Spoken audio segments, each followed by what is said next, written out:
Hello, dear viewers and listeners. I'm Monica Kuzminskaite. I'm a health and nutrition psychologist, and this is my podcast that I call Spoonful of Reason.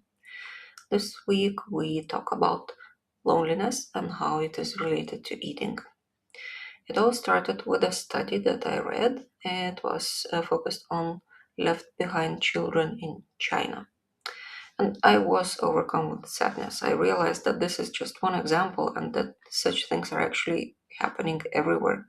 It includes an entire generation of children in Lithuania who also experienced what it means when parents emigrate to earn money and leave their children with grandparents, aunts, or uncles, or simply on their own. Let's take a look at how loneliness affects eating. Loneliness is usually described as a perceived discomfort, a negative feeling when expectations about relationships with other people differ in quality or quantity from actual relationships. It often leads to eating disorders. However, there is a mutual connection between these two things. Research has shown that eating disorders encourage isolation from other people, and that loneliness encourages unhealthy eating as a dysfunctional coping mechanism.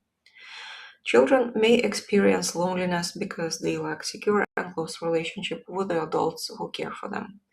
They may not be physically present, or adults may be unable to establish such a relationship due to economic, social, physical, psychological difficulties, illness, or simply because they themselves have not had the experience of secure relationships.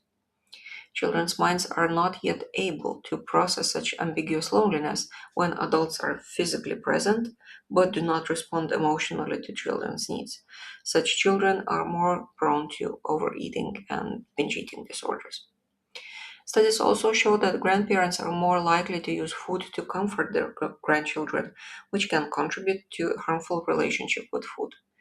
Teenagers can be rejected by their peers. There are many reasons for this, ranging from differences in status to bullying due to personal insecurity.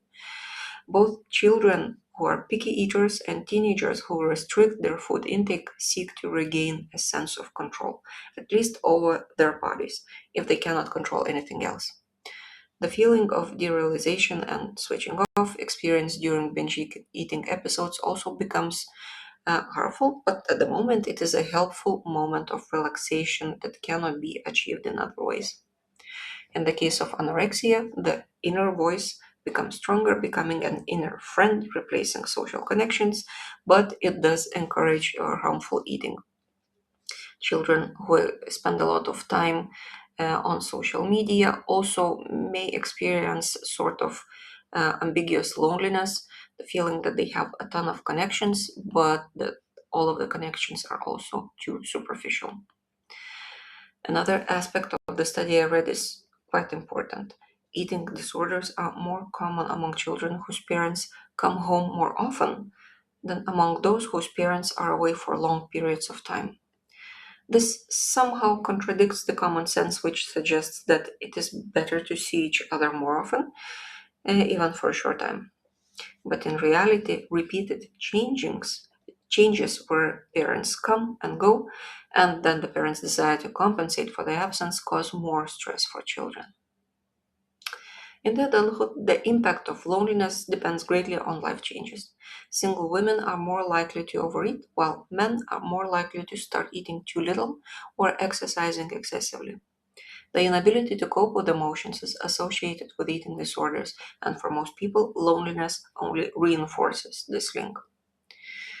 Older adults often face practical difficulties. It is harder for them to obtain fresh, healthy, and tasty food. They lack the skills to prepare and store it, and memory and attention problems do not help either. There is a well known and sad phenomenon of tea and toast, where lack of company reduces the motivation to cook and eat. And even more, being alone as a physical state and being lonely as an emotional state directly contributes to a decline in thinking skills and cognitive skills, which is another reason why nutrition suffers. So, what can be done? If you can control your environment to some extent, plan dining dates with peers, which is suitable for children, older people, and adults of any age. So, eating and socializing activities uh, start being regular part of life again. Learn to recognize and distinguish between the feelings of loneliness and hunger. We can only control what we can name.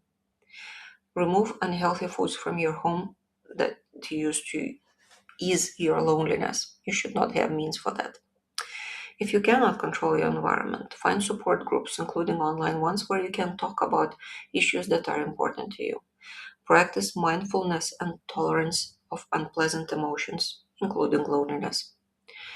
Use non-food, non-loneliness related means to calm your nervous system down, like heavy blankets, warm baths, nature sounds, and other things.